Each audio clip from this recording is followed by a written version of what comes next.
I do not know Jagapati Babu గారిని. Sir, you have worked with a lot of అంటే మీరు అందరూ చాలా పెద్ద డైరెక్టర్స్తో వర్క్ చేశారు. You have seen a lot of films and sir అన్నట్టు ఇట్లా different kind of settingsలో ఆర్జీవి గారు కానీ ఇంకా later other films. So how did you feel while working with this film, and after watching, perhaps you would have been one of the first people to watch, we are still waiting to watch. Meer, what did you feel about this film, and did it remind you of any other kind? I'm not talking in terms of character reference, but I'm talking in terms of experience. After watching the film, after working in the film. I didn't watch the film and inka dubbing చెప్పాను అంతే. But first of all క్రిష్తో చేయాలని ఎప్పుడు ఉంది నాకు మైండ్లో. And character arc చెప్పగానే కథ చెప్పగానే ఐ థాట్ రాజీవ్ అప్పుడు నాకు తెలీదు.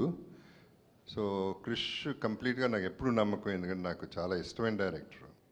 సో తను చెప్పిన విధానం, తను చెప్పిన arc, okay I also have something to work, మంచి వర్క్ దొరికింది, బాగుంటుంది, తనతో చేస్తే బాగుంటుంది అనే ఒకే ఒక రీజన్కి చేశాను.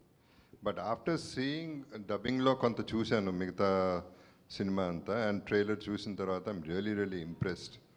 అంటే I've done the right thing. I'm very happy now. I've been happier than when I accepted it. అనేది I still feel.